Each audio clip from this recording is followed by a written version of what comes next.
Welcome to The Source, where we combine the headlines with in-depth conversations with the newsmakers themselves. I'm Pinky Webb. Today on the program, the Philippines and Australia marks 75 years of diplomatic relations. The two countries are strengthening ties of cooperation, especially on vaccine supply and maritime security. Australian Ambassador to the Philippines, Stephen Robinson, joins us live. And later, Ballet Company is celebrating, or Ballet Philippines is celebrating 52 years in the industry. Ballet Philippines President Kathleen Lichtenstein also joins us later on in the program.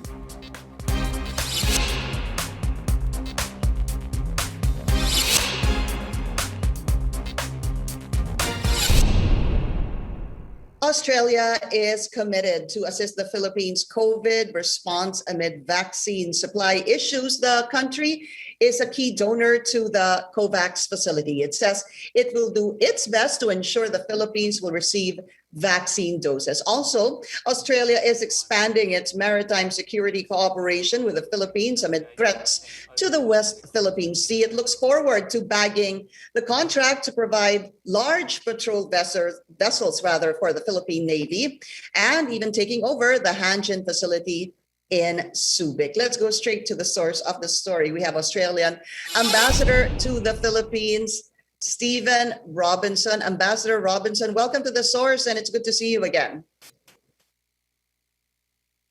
Good morning, Pinky. Lovely to see you. Thanks very much for having me on. It's our pleasure. It's 75 years. It's the 75th year anniversary of Philippine-Australian bilateral relations and friendship, which we will be actually celebrating this weekend, if I'm not mistaken. What can we expect? So this Saturday is the 22nd of May, and that's 75 years of our diplomatic relationship, which commenced back on the 22nd of May, 1946. So, of course, the bilateral relationship between Australia and the Philippines goes back much longer than that, back to the 1800s. And it's been very, very strong through the Second World War and subsequently. But the 75th marks our diplomatic relationship, and it's one of our longest diplomatic relationships that Australia has with any country in the world. Mm-hmm. So it's really important that we mark that in a significant way because our bonds are so strong and so deep.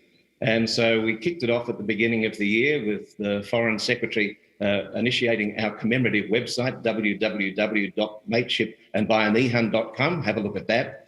And then this Saturday, we've got a whole range of events that are going to happen. And thanks to CNN Philippines for helping us out with a whole range of those, because we've got Australian films and we've got a stream and sip activity. So you can watch movies through CNN and Netflix and sip on your favourite beverage. You can get on and look at a whole range of other things that are happening on our website.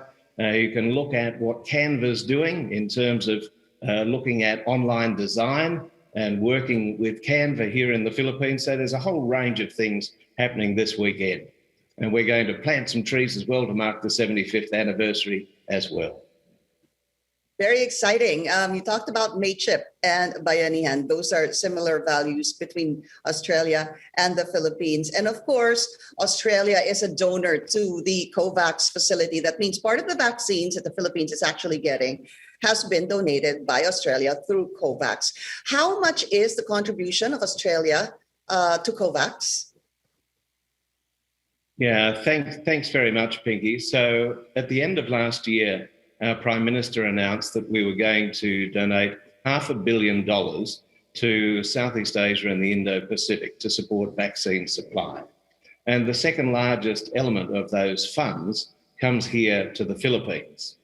And of course, Australia is the vice chair of the Gavi Alliance, which is the group that supports the COVAX facility. So we advocated strongly for the Philippines to be one of the first countries to receive vaccines. So to date, over 2,700,000 doses of vaccine have arrived here in the Philippines through that COVAX facility, and that has been substantially supported by Australia. So we're continuing to contribute to the COVAX facility, but we're also doing some other things as well, specific to the Philippines in terms of logistical support. So we've been talking with Secretary Galvez, Secretary Duque, Vince Dizon, to look at how can we assist the Philippines in the vaccine rollout. So not only are we providing the vaccines, but then seeking to ensure that the vaccines get right across the Philippines to everybody. So that logistical support is really important to us to assist the Philippines to roll out the vaccines, to find the distribution networks, the refrigeration systems, to get the vaccine right out to all the islands across the Philippines so that everybody has access to vaccines. So it's an ongoing program that we've got over the next 3 years, donating a significant sum of money. It's about $36 million on top of other things that we already do here in the Philippines in terms of our bilateral assistance here, which is about $80 million a year. So there's an enormous amount coming in here to the Philippines to support our partners and our friends. So we're getting vaccines, you're helping out in the logistics. And are there other ways that Australia is helping the Philippines in its COVID response? Very much, Pinky. So we've been looking at our aid program and we've called it Partnerships in Recovery. And as you'll be aware, each year Australia contributes about $80 million to work with our partners here in the Philippines right across a variety of different sectors. And as the pandemic hit last year, we determined that we'd seek to reshape our development assistance programs to align with government priorities such that we were working hand in glove with the Philippines government to ensure that whatever development assistance we provided went to areas of most need. And of course, just thinking about what happens down in Bangsamoro and in Mindanao, more than 50% of Australia's development assistance goes to the poorest area of the country. So aligning what we do with government priorities to support the South is very important to us, to also support women and children who are suffering at this time due to the pandemic. So we've been very proud to be able to deliver programs that really make a difference. So whether it be in Marawi, whether it be in the Bangsamoro in Cotabato, whether it be through disaster resilience and support for the pandemic response through our SHIELD program, there's significant support coming right across our development assistance program here in the Philippines. And we're very proud of what we're able to contribute here with the Philippines government. Australia is looking to provide patrol vessels for the Philippines as it faces threats in the West Philippine Sea. Australian Ambassador Stephen Robinson tells us more after the break. This is The Source on CNN Philippines. Please stay tuned.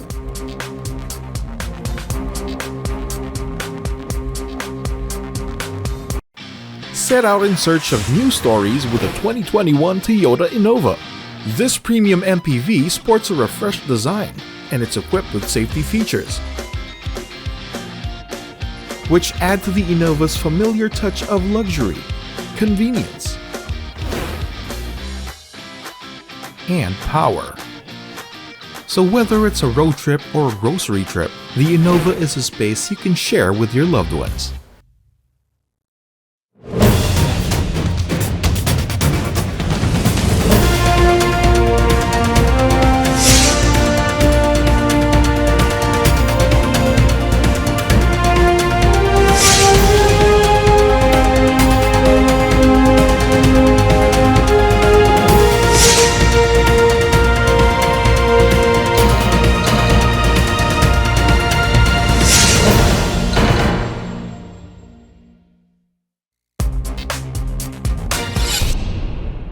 You're watching The Source on CNN Philippines. I'm Pinky Webb. Our guest today, Australian Ambassador to the Philippines, Stephen Robinson. We need to talk about the issue in the South China Sea. You earlier said that Australia, of course, adheres to international law, particularly the United Nations Convention on the Law of the Seas, or UNCLOS, that actually governs our waterways.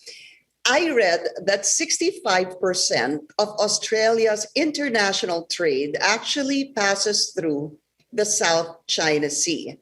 So I'd like to know, Ambassador, how concerned is Australia with the present situation in the South China Sea or the West Philippine Sea?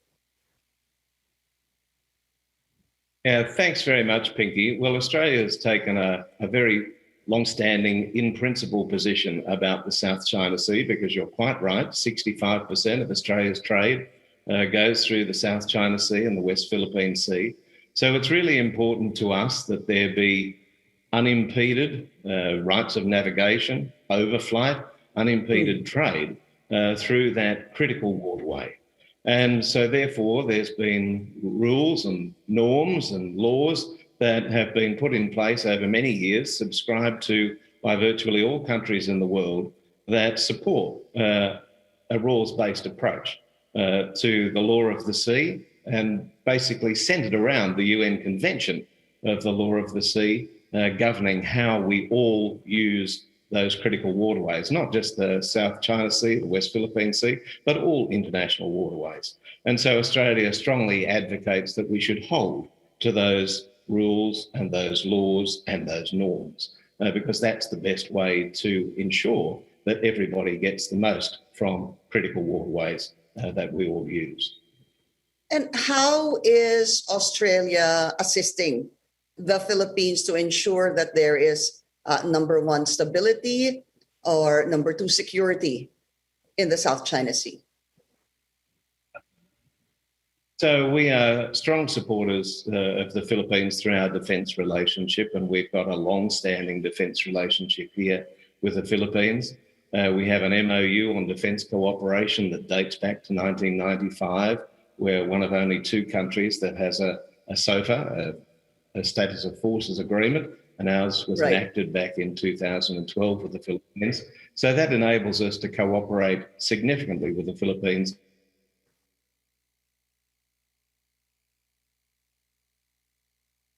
Ambassador?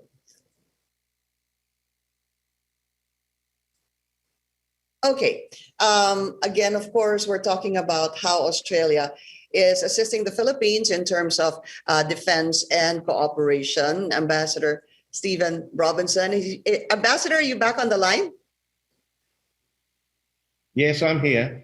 Oh, okay. I lost you there for a moment. So yes, we were talking about ensuring stability and security in the area. Very interesting is that you actually have, I'm not sure if it's pronounced as this, Ostal, which is operating presently in Cebu. It actually, I wanted to find out, is there an ongoing contract with the Philippines and the Australian Embassy or Ostal to provide patrol vessels for the Philippines? Thanks very much for the question, Pinky, because it's really important. So Ostal, the Australian shipbuilder, it's based in Perth in Western Australia, but it's been operating in Balamban now for a bit over a decade, and it's got a $20 million investment down in Balamban, and it's been producing world-class ships. Ostal also produces naval vessels for the US Navy as well. But down in Balamban, it's been producing world-class ferries that go to Europe and other vessels. And so what Ostal's seeking to do is expand its shipbuilding enterprise, and it wants to become the shipbuilder of choice for the Philippines and for the region. And so its investment in Balamban near Cebu is very significant. Now, what Ostal's been seeking to do is to offer to build offshore patrol vessels for the Philippines Navy. And so discussions are ongoing between the Department of Defence and the Navy and Ostal about offshore patrol vessels. And if that came to pass, that would be a marvellous thing, because they'd all be constructed in Cebu or in Balamban near Cebu, and it would provide enormous work for Filipinos in the area. About 1,000 people would need to be engaged to construct those ships, and that will be a significant boost to the Philippines economy and to all the people in the Cebu-Balamban area. And it would also then provide offshore patrol vessels which help in terms of maritime security for the Philippines at a really critical time. So those discussions are ongoing. They're strongly supported by the Australian government. So we'll just see how that progresses. but I would like to see that concluded as soon as possible if we can. All ambassadors would see positive results as quickly as possible. Are you hoping that there will be a conclusion of these talks soon enough? So we're having ongoing discussions with the Department of Defence. It's part of the Department of Defence's modernisation program. Obviously, offshore patrol vessels and other vessels are really important as part of that modernisation program for the Department of Defence, and we'd like to contribute to that in a meaningful way, and hence Austal's front and centre. But Ambassador, how many vessels are we talking about? Sorry, Pinky, could you say that again, please? How many vessels are we talking about? Sorry, thank you. We're talking about 6 vessels, 6 offshore patrol vessels. I see. And is there already a value to that, an amount to that? That's being discussed? So we're talking about, I think, about, if I get this right, subject to confirmation, I think it's in the hundreds of millions of dollars. We're talking about 600 million, I think, as part of the outlay. And just to clarify, when you talk about dollars, we've been talking about dollars, even Australia's donation, we're talking about Australian dollars. Yes, we are talking about Australian dollars. That is correct. All right. Thanks. Thank you for that clarification, Ambassador. But also, apart from Austal operating in Cebu, I know that employs about 900. Am I correct? About 900 Filipinos? That's correct. Yep, it's got about 950 employees currently. And of course, if the contract came to fruition for the offshore patrol vessels, that would have to be expanded considerably. And so we're very hopeful of that occurring, because it would be a major boost to the Philippines economy and to the region. And over and above that, is this a plan to take over the Hanjin facility in Subic? What's the latest there? So there are discussions occurring that do involve Austal in respect of Hanjin. We're not sure where that's going to end up, but we're hopeful that that will also come to a positive conclusion, because, of course, this fits with Austal's plans to expand its shipbuilding activities here in the Philippines and to be the shipbuilder of choice for the Philippines and indeed for the region. And the Hanjin facility is a world-class facility that would be an enormous boon for any company that was seeking to boost its activities here in the Philippines. It would be great, Ambassador, to let us know once a contract is actually signed between the Philippines and Austal for these patrol vessels. A few last questions, Ambassador. I wanted to find out also from you, do you feel that the Philippine government has been clear with our position, the Philippine government's position in the West Philippine Sea and the arbitration ruling?